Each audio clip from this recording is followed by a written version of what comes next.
Good afternoon, everybody. Sorry that I'm giving you a lecture in that dreaded after lunch spot, but there's a handout that I hope will help you just to follow what we're talking about this afternoon. Obviously, Christians have given serious attention to the task of sharing their faith with others right through the centuries of church history. And although the propagation of the faith has not occupied the same level of priority for all Christians of all traditions in all periods, nonetheless questions of why, how, and where we should do mission have been the subject of debate almost in any century. To that extent, you could say mission studies in the broadest sense is a discipline that's as old as the Christian faith itself. But the emergence of mission studies in the narrower sense, that is, an identifiable body of scholarly knowledge, shared theological discourse, that's a much later trend that we can date between the closing years of the 19th century and the First World War. And I think there were two main reasons why in this particular period the serious study of missions emerged. The first is the obvious one, that the 19th century was an age of great missionary expansion, first for Protestants and then for Catholics who were catching up. That expansion of missionary endeavor led Western Christians to encounter serious challenges to their prevailing assumptions of belief and practice, and the sort of responses, the varying responses they made to the sort of challenges they faced in these new missionary contexts, they shared with one another. They communicated their experience through print in transnational print networks of discourse and debate. And that supplied, if you like, the raw material for the emerging field of research which came to be known as mission studies. By and large, until about the 1970s, you have to think of two quite separate networks, a Protestant network and a Catholic network. They didn't have much to do with each other. That's the first reason. I think the second one applies especially to Protestants, less so to Catholics. The 19th century was, of course, the age in which, beginning in Germany, Christian thinkers increasingly conceived of their faith and the scriptures on which it was based as the proper object of scientific, systematic inquiry and critical scrutiny. Theology and biblical studies became scientific disciplines, pursued by professional scholars within universities and learned societies. And in the same way, prominent spokesmen for the mission of the church began to say, well, we should apply the same scientific critical rigor to the mission enterprise. What were the theological foundations of Christian mission? What were the theoretical principles on which it should be conducted? And what were the chief obstacles that it was facing in these different parts of the world to which Western missionaries were now traveling? So in this way, the late 19th and early 20th centuries witnessed the emergence of what was very widely described at the time as the science of missions. In Germany, where these trends first emerged, they used the terms initially Missionskunde or Missionslehre, and those appeared in some of the titles of the first learned journals in mission studies, like Zeitschrift für Missionskunde und Religionswissenschaft in 1884, or in publications such as Gustav Zvornik's Evangelische Missionslehre, published between 1892 and 1903. The term that would eventually win in Germany was Missionswissenschaft, or in French, science missionnaire, mission science. Gustav Warneck, who I mentioned, was the first editor of the first learned periodical of missionary science, the Allgemeine Missionszeitschrift, which began in 1874. He carried on as editor until he died in 1910. He was professor of Missionswissenschaft in the University of Halle in Germany from 1896 to 1908, and he was the first full-time holder of a chair of mission studies in a German university. In North America, a little bit later, the China missionary Harlan Beach was appointed to the first American chair in missions at Yale University, the D. Willis James Chair in Missions. Gustav Warneck, however, was not the first academic to hold a post devoted to the study of Christian mission. In the Netherlands, the University of Utrecht had a professor of missions from 1878. And of course, here in Edinburgh, even earlier, in 1867, the Scottish Presbyterian missionary to Bengal, Alexander Duff, was appointed to a chair of what was called evangelistic theology at the Free Church New College. Duff held that post until he died in 1878. But the sources suggest that he failed to infuse his students. We have to say that Duff was a Duff lecturer. They were very practical in their emphasis, and they certainly didn't really meet the standard of what the Germans meant by Missionswissenschaft. It was really only after the World Missionary Conference took place in 1910 that this Germanic ideal of missionary science became more widely taken up in the Anglo-American Protestant world. Now, Duff had a successor at New College, a man called Thomas Smith, but he doesn't seem to have been very popular either. He resigned after 2 years, and the chair of evangelistic theology lapsed in 1909. Ever since then, there's been nothing more than an occasional series of what are called Duff missionary lectures, which I hope are not Duff lectures, but you know what I mean.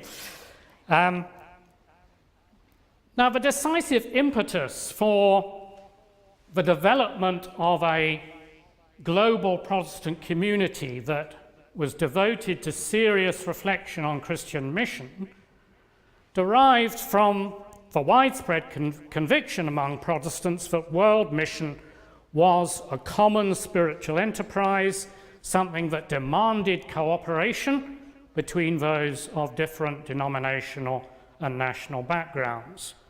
And even before 1910, Protestant missions were forming national and even transnational bodies that gave institutional expression to their concern for cooperation in mission. And this accelerating momentum of Protestant cooperation and mission increasingly was an international venture. It crossed the oceans and national frontiers. International conferences on Protestant missions were convened in New York in 1854, in Liverpool in 1860, in London in 1878 and 1888, in New York in 1900, and then, of course, Edinburgh in 1910. Now, many of these gatherings were more inspirational, primarily about exchanging information and infusing the Christian public with the missionary task. But gradually, the emphasis shifted to more serious reflection on what the challenges were. Now, those more systematic and more deeply reflective endeavours really took off in the wake of the Edinburgh Conference. The Edinburgh Conference was planned, according to one commentator, as a grand council for the advancement of missionary science. The idea was that foreign missions, once so ridiculed, had come of age. They were earning the respect of intellectuals, and the young conference secretary, Joe Oldham, believed that the time had come to apply modern social scientific methods of inquiry to the challenges and problems that missionaries were facing. So the 8 commissions, study commissions that the Edinburgh Conference had pursued on the basis of sending out questionnaires to serving missionaries all over the world. The responses to those questionnaires were then typed up by an army of typists, and that became the basis for the reflection of the conference. In the long term, perhaps the most significant result of the Edinburgh Conference was the formation of the International Review of Missions. It had an S on the end in those days.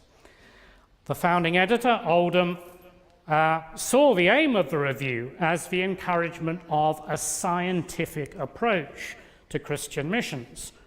And particularly, I think he wanted to make the more critical insights of German and some of the more contextual insights of Asian Christian thinkers available to Anglo-Americans, who he thought were rather more pragmatic and not so good at thinking. Well, 2 of the 8 commissions that prepared for the agenda for the Edinburgh Conference did make explicit the hope that the conference would establish the science of missions on a secure and lasting intellectual basis. Commission 6 on the home-based had a chapter called The Science of Missionary Societies, and no less than 226 pages of bibliography intended to provide a systematic resource of what was called missionary intelligence. Then Commission 5, which was about the preparation of missionaries, highlighted what it felt was the unsatisfactory nature of missionary training, especially, I think, for women. And that was often frequently undertaken in small and poorly resourced institutions. And it's no accident that after 1910, you will find professorial chairs of missions being established in a number of leading American seminaries and indeed university schools, including Boston University, Princeton Theological Seminary, Union Theological Seminary, New York, and the University of Chicago Divinity School. The creation of the chair at Union Seminary in New York is worth mentioning. It followed the establishment in 1914 by the chairman of the Edinburgh Conference, John Mott, of a missionary research library almost next door to the seminary, with funding from J.D. Rockefeller, the American Baptist oil magnate. That library from 1929 was housed in the seminary itself, and it's still there today. That library published an occasional bulletin, which was originally very occasional, but it developed into one of the most widely circulated periodicals in mission studies. In 1976, control of the occasional bulletin of the Missionary Research Library passed to the Overseas Ministries Study Center, then in Ventnor, New Jersey, now in New Haven, Connecticut. From 1977, it had the title Occasional Bulletin of Missionary Research. From 1981, it became the International Bulletin of Missionary Research. Now, since 2016, it's the International Bulletin of Mission Research. So that periodical, which some of you may be familiar with, goes all the way back almost to the Edinburgh Conference, just as the International Review of Mission does. And similar initiatives were taken on the European continent. In Britain, however, there was no such response within the university sector. There was a much more limited fruit of the Commission 5 recommendations, namely the opening in 1912 in Birmingham, in the Selly district of Birmingham, of Carey Hall on land leased by Edward Cadbury of the Quaker chocolate manufacturing family. The Carey Hall was a pioneering venture in the training of women missionaries, involving 3 societies from different denominations: the Baptist Missionary Society, the London Missionary Society, and the Women's Missionary Association of the Presbyterian Church of England. But it's no accident that in 1936, the Selly Oak Colleges provided the only location in Britain for a chair of missions, the Cadbury Chair, to provide intellectual grounding for the training of missionary candidates. In 1971, that chair became jointly owned by the Selly Oak Colleges and the University of Birmingham, and it was held by the great Swiss scholar of Pentecostalism, Walter Hollenweger, until 1989. Eventually, from 1990, it passed entirely into the hands of the university, and to an extent it still survives today with Professor Alan Anderson, who works mainly on Pentecostalism. But by and large, mission studies made very little inroads into British universities. So the plea made by the Edinburgh Conference for the recognition of the study of missions as a truly scientific enterprise didn't meet with a universal welcome in academia. And where university chairs in missions were established, we can see a perceptible trend for them over time to broaden in scope, or maybe to evolve into something else altogether. In the late 1940s, there was a survey of American universities and seminaries that found that in the interdenominational schools and the universities, the emphasis was shifting more and more to the study of religion, and only in the denominational seminaries did a clear emphasis on missions survive. And as you would expect, the shift in the focus of the global aspects of the theological curriculum to the comparative study of religions was most marked at the liberal end of the theological spectrum. And as the century went on, it became clear that the only realistic means of maintaining the study of missions in modern research universities or mainline seminaries was to approach the subject more from the perspectives of ecumenical or historical studies. And eventually this broader perspective on what used to be called mission studies would be defined in terms of what we now call world Christianity. That's a phrase that you can trace back to about 1929, when it tended to mean the ecumenical movement, which had become global. Its more recent use in terms of the scholarly analysis of the diversity of modern world Christianity is really dates only from about the late 1980s. So somewhere like Princeton Theological Seminary, the chair of comparative religion and missions was relabeled in the late 1930s as a chair of ecumenics. And the first holder of that chair under that title was the great former Scottish missionary to Latin America, John A. Mackay. And today, ecumenics is bracketed with history as a subject area within the Princeton faculty. Missions no longer appears in the list of faculty posts, though world Christianity does. And the Mackay chair in world Christianity is something reserved for visiting professors. At Yale Divinity School, the title of that chair of missions, established in 1906, was changed in 1927 to the D. Willis James Professorship of Missions and Oriental History. The accent was moving more towards history. The most celebrated name, some of you may know in association with that, was K.S. Latourette, and then his successors, Charles Foreman, and until he died in January, Lamin Sanneh. The title of Sanneh's post was broadened to missions and world Christianity, though the historical emphasis still remained. So in a small number of Western universities, the study of missions has just about held on to a foothold from a historical point of view, but not a theological point of view. Avowedly Christian and more explicitly theological approaches to mission studies have been confined largely to seminaries, and particularly those of more conservative theology.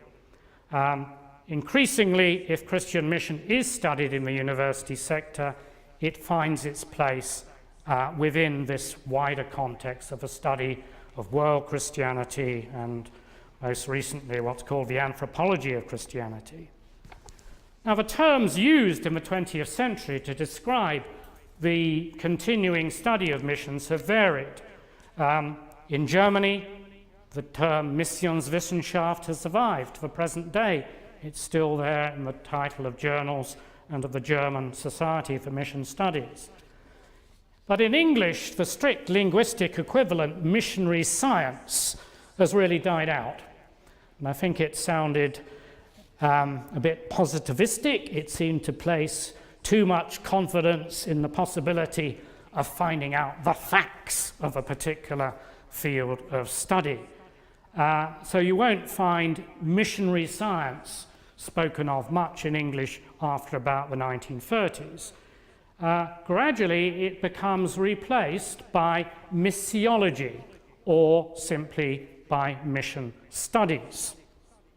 Now, the term missiology is attributed to a Dutch Jesuit, Ludwig van Rickevorsel, in 1915, but the term really seems to have become more widely used as a result of a series of mission study weeks, Semaine de Missiologie, that a group of Jesuits and another Catholic Mission Society in Belgium, the Mission Society of Schurt, held in Louvain in Belgium from 1919. These weeks of Catholic missionary study became quite influential, and from there the terms missiologie in French, missiologia, missiology, were gradually adopted, first of all by Catholics, and initially Protestants were very critical of the term. But gradually, missiology made inroads among Protestants as well, particularly in the Netherlands and among American evangelicals, who, of course, as the century went on, increasingly became the dominant force in world Protestant missionary thinking. The Netherlands is one of the few countries where you can still find university teaching posts in missiology. Oh, even here, I think it's on the way out. It's disappearing. The University of Utrecht, for example, the chair of mission, held from 1986 to 2003 by Jan Jongeniel, became, in the tenure of his successor, Martha Fredericks, first a chair in missiology, world Christianity, interreligious dialogue, and then from 2014, a chair in world Christianity. Missiology did begin to make some headway in the Southern Hemisphere, notably in South Africa. The first university post in missiology was created at the University of Stellenbosch in 1959. Through the creative initiative of the young Afrikaner missiologist David Bosch, the Southern African Missiological Society was formed in 1968, and a journal, Missiolalia, began publication in 1973. In North America, the term missiology became more common after 1972, when the American Society of Missiology, ASM, was formed. And they had a journal, still exists, Missiology, published from January 1973. So there are parts of the world where missiology did take root as a concept and even has survived. In Britain, however, missiology made little or no headway. In 1996, I was made the director of an American-conceived and American-funded but Cambridge-based international research project on the history of mission that the Americans had chosen to give the title the North Atlantic Missiology Project, NAMP. I found that in British academic circles, nobody understood what missiology was, and I consequently abandoned the title as soon as I could, changed it to Currents in World Christianity. Now, the journal Missiology, published in the States, was intended to bring together conservatives and liberals, theologians and anthropologists, and perhaps most significantly, Protestants and Catholics. And the gradual coming together of Protestant and Catholic scholarship on missions was a hallmark of the years after Vatican II, 1962 to 5.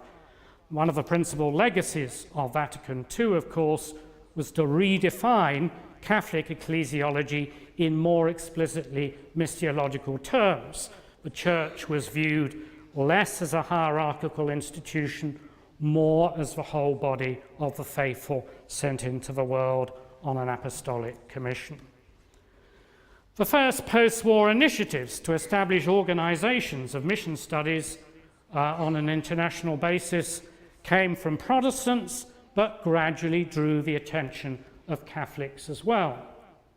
In 1951, the Norwegian scholar of missions, Olav Myklebust, drafted a proposal for the creation of an international institute of scientific, there's that word again, scientific missionary research. Nothing came of the idea, except that in 1968 and 1970, 2 European conferences on mission studies were convened. The second of these, held in Oslo in 1970, resolved that they should set up an international association for mission studies. And that International Association for Mission Studies, YAMS, held its inaugural assembly in the Netherlands in August 1972. There were significant numbers of Catholics present as well as Protestants. Today, YAMS has become much more of an ecumenical body, encompassing both Protestant and Catholic traditions, and sometimes including the Orthodox as well. For much of the 20th century, the community of mission scholars was overwhelmingly Western and overwhelmingly male in composition, and the near monopoly of white males on mission studies scholarship remained intact until quite recently, but it was beginning to erode from the 1970s as theological institutions in the non-Western world gradually passed from the control of Western mission agencies into the hands of indigenous churches, and as female voices became increasingly prominent in the whole discipline of theology and religious studies. In the field of mission studies, certain female names are now well-established authorities. The Ghanaian Mercy Amba Adoyoye, or the British missiologist Kirstine Kim are 2 examples. Many of the Asian, African, and Latin American scholars who now feature in published writing on mission studies don't necessarily style themselves primarily as missiologists or even as scholars of mission studies. They may describe themselves as contextual theologians or theologians of interreligious encounter, or some of them simply as biblical scholars with an interest in mission. So the new generation of mission scholars in the last few decades represents a great variety of theological and methodological perspectives. But I think one thing they share in common is an almost total abandonment of the old language of missionary science that had proved so formative for the early development of mission studies in Europe and North America. No longer is the study of Christian mission a question of assembling, analyzing, and ordering the empirical facts arising from the encounters of Western professional missionaries with the challenges posed by non-European faiths and cultures. What is it instead? I think it's more of a corporate narrative exercise in which Christians are hearing, exchanging, pondering the life stories of those who have sought to live the life of the gospel, often together, and to witness to its truths in a whole variety of contexts. Mission studies today is less pragmatic, less empirical, more theologically reflective, more diverse theologically, more diverse in terms of disciplinarity and cultural perspective. And although I think we would have to say the attempt to ground this area of Christian studies as a science that the university world would take note of must be judged to have been misconceived and largely a failure, the fact that the centre of gravity of Christianity has shifted so much southwards has meant that serious communication, serious reflection on the task of communicating the gospel has actually moved back closer to the life of the churches, the life of ordinary Christians in the non-Western world especially. And I think that's probably a good thing. But that's enough from me by way of some thoughts, so I'd be glad to. Have we a bit of time for discussion? Yeah, absolutely. Yeah? We've got plenty of time for discussion, so if Yeah. anyone's got any questions they would like to ask, then please feel free to do so. Yeah. What would you say is the natural subject of cross-fertilization? Would it be biblical studies, or would it be church history? What is the background of the most Today, missiological people we are? it's quite diverse, I think, because certainly if you look at what's becoming sort of recognized as a sort of community of people who work on world Christianity, some of them are theologians, some of them, like me, are historians, some are more anthropologists. Not many would describe themselves primarily as biblical specialists, certainly in the university world. Most people working in biblical studies, I think, are a bit frightened of anything that's too applied.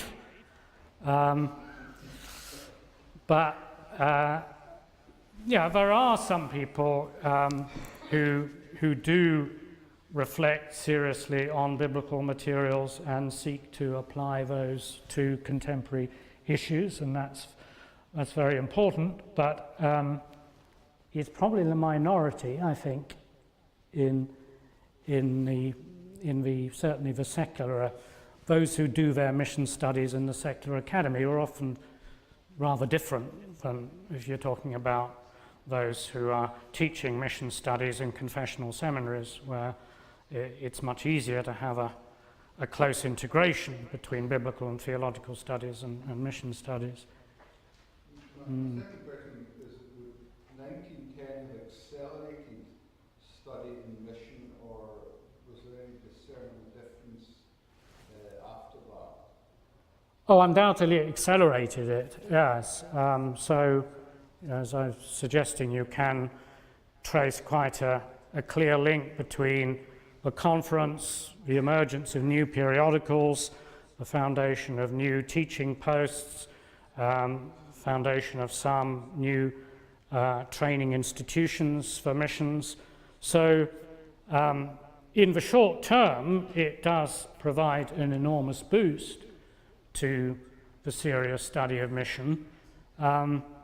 But fairly quickly, it then runs into the problem of the First World War, which splits the Protestant community down the middle. And then when you get into the 1920s, fairly quickly, the Western missionary movement reaches its peak in terms of funding and numbers, and you have the enervating effect of the theological controversies between modernists and fundamentalists, the gradual sort of breakup of a Protestant consensus, and by and large, the liberal end of that moves away from mission studies into comparative religion, study of religion, and so institutions which start off, or chairs, university chairs, which start off as mission studies, evolve into comparative religion, study of religion. Yeah. Brian, thank you very much for your paper, a very interesting survey. Speaking about mission in Edinburgh, you can't help but think of Andrew Walls. To what extent do you think Andrew Walls has had an impact in terms of his own work on the way that mission studies is regarded and is going? Well, I think he's had an enormous impact among those who want to hear, who are ready to hear. Whether he has been as successful as he would have liked to have been in getting the message across to those who are outside of theology, or even some in theology who still are not really taking the global reality of Christianity seriously, is another question. But it'd be hard to think of anybody else who, through his own writings and through his students, has really constructed the agenda and is responsible for that enormous explosion of serious academic study on non-Western Christianity, and with it of mission. So yeah, we all owe Andrew an enormous debt. But I think if you look at, you just read follow the secular media in this country, they yet haven't got the message that the Western trajectory of Christianity is not the global trajectory. They still assume that religion is on the way out and that nobody seriously needs to take religion seriously any longer, which is a sign of remarkable myopia, and they still haven't really noticed that the European story is exceptional.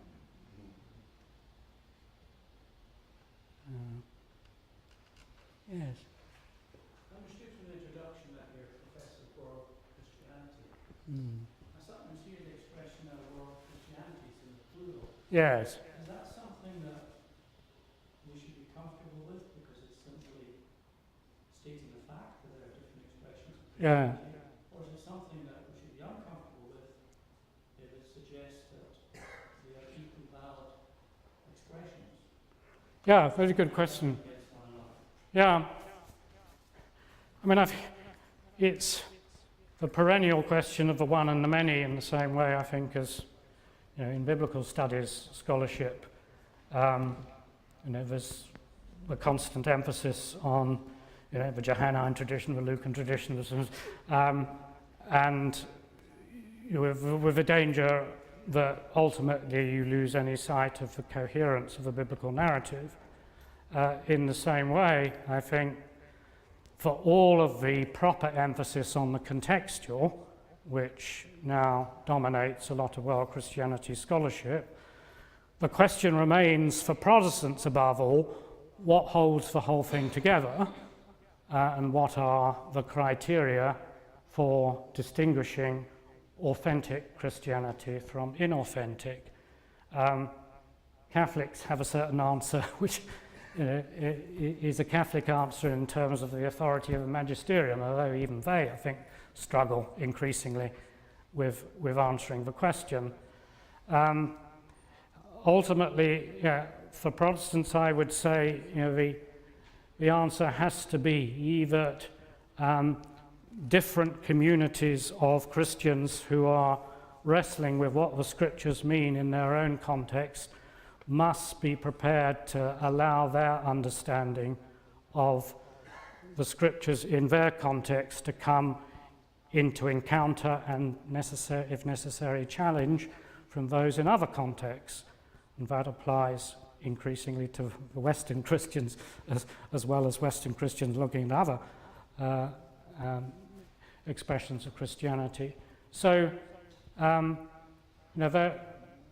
you've put your finger on what has been a sort of key issue, certainly ever since the Edinburgh Conference, which is when they first began to notice this and to say, well, they phrased it in terms of what is truly Catholic, because there was a strong Anglo-Catholic influence at Edinburgh 1910, and they were wanting to encourage Asian expressions of Christianity, but they were also wanting to say, well, where are the boundaries?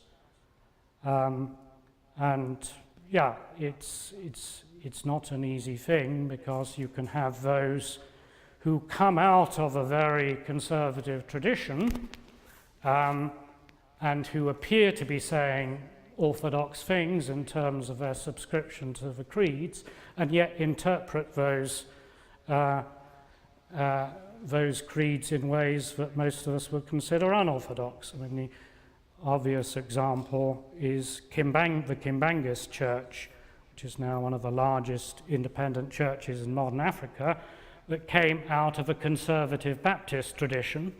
The missionaries were all conservative evangelical Baptists, many of them from Spurgeon's College, and yet Kimbangu takes the belief in the Trinity and takes Scripture, and maybe not so much Kimbangu himself, but especially his followers later take it, and you end up with a position in which the doctrine of the Trinity is in effect redefined, so that Kimbangu becomes a member of the Trinity. It's still within the WCC. WCC have sort of tried to deal with this, but unsatisfactorily. They claim to be Trinitarian, and Kimbangu says, well, we are Trinitarian.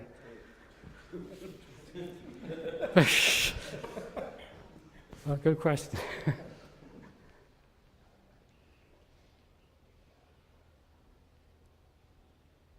Yeah. You mentioned several scholars, non-Western scholars. Would there be hubs of learning, particularly that are rising up in the last number of decades, that can we turn to for Western people to learn from elsewhere? Yeah. I mean, there's a whole clusters of scholarship. West Africa is one, Nigeria and Ghana especially. Korea is another. China, maybe not so much mainland China yet, but Hong Kong, the Chinese diaspora, the Latin American hub, both Catholic and Protestant, in terms of holistic missiologies coming out of Latin America. So it has changed a good deal in the last 20 years or so, although there is still an enormous imbalance in theological resources between the West or North and the rest of the world. So what tends to happen is that the brightest and best from the non-Western world all end up in the USA and enable American institutions to say, now we're truly global, and we've got our African or our Chinese on our faculty. It's not actually helping the church in Africa or India or China to do its deep theological thinking in a way when some of the best minds, including evangelical minds, are being drawn away by the enormous salaries that they can earn in the US. So that's one of the problems. So the discipline of world Christianity is still, like the old discipline of missiology, still very American-centric. It's still very fragile in Britain. Still only a handful of us in Britain who work on it. In America, it's expanding much more rapidly.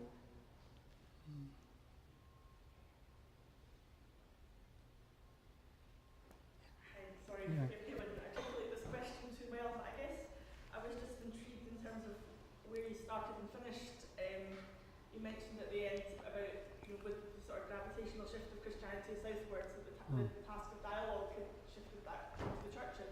Yes. And I guess given where we started, not started, but the Yeah. primacy of 1910, where since where the churches were kind of excluded from the conversation in a sense, and a history where that dialogue, the church hasn't been huge. I guess my question is, what can we learn from this shift? What can we learn from the south? And does missiology have a part to play in that? Yeah. Does that make sense? Yeah. No. I mean, I think it's an issue everywhere in that there's always a tendency, particularly in Christian mission, for the field to divide between the doers and the thinkers. We all know people who are gifted evangelists, they're great at what they do, but if you say, well, read a book, that's more deeply reflective. I think I know how I do my job, I'm really good at it. And then there are other people who spend all their time writing books and very good at reflecting on mission, but if you put them in a mission context, they're not much good.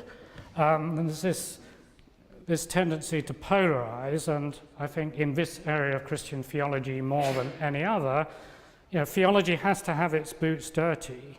There has to be this real constant cross-checking and encounter between the thinking and the doing. And maybe in situations in the global south where maybe more theological education is done outside of institutions, where you may have a much greater mobilization of ordinary Christians in the business of sharing the faith. They may have something to teach us here, where I think there is still this quite fatal separation between what goes on in institutions, particularly in thinking about this subject. So I think that's part of the challenge, is to enable the practitioners to be less afraid of deep searching reflection, but conversely to challenge the reflectors, the thinkers, with the continuing imperative of what the church is actually called to do, not spend all its time just thinking about mission. Which is always a temptation.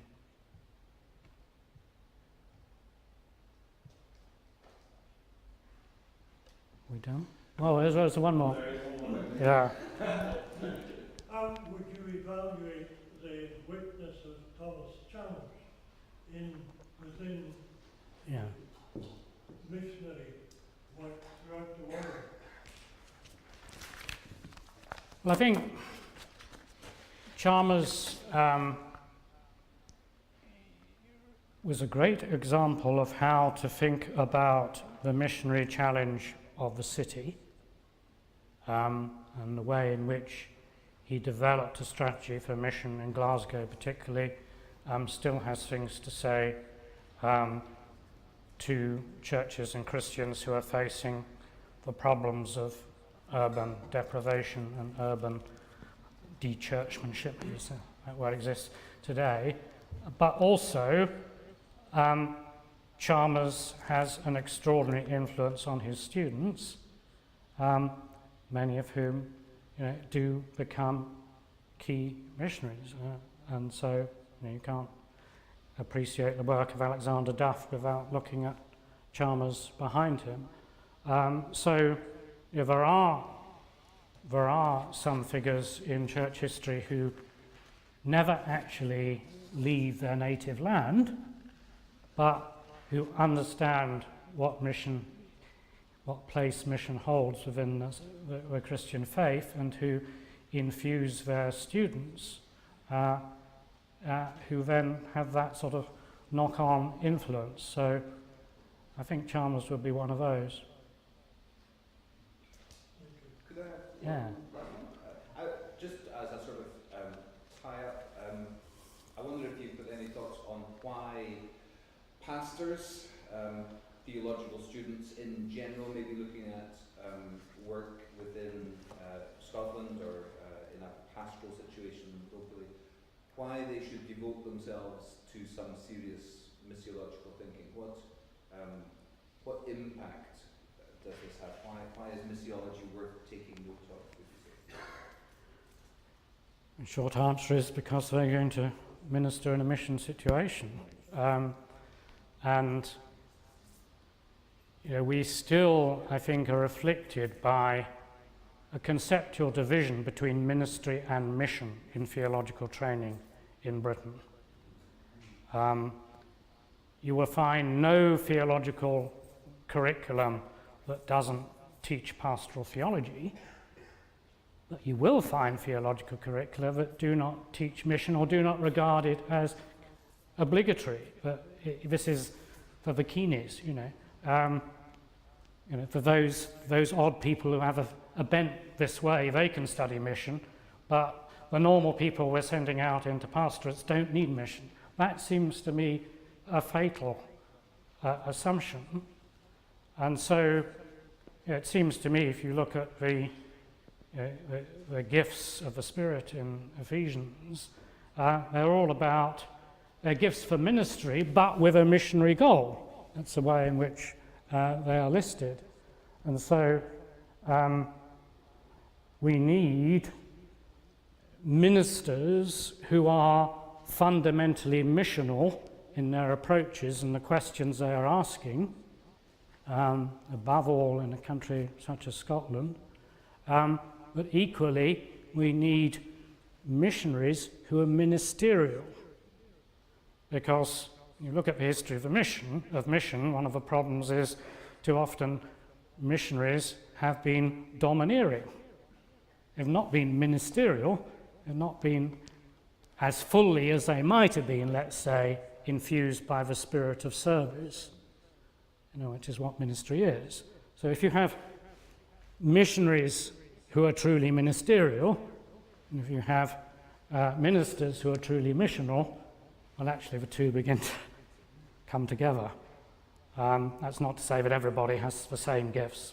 Obviously, there are some who are called more specifically to cross-cultural situations, but it's quite hard to think of any situation in Scotland in a sense which isn't cross-cultural now. Mm-hmm. Well, Professor, thank you very much for coming to speak to us today. I think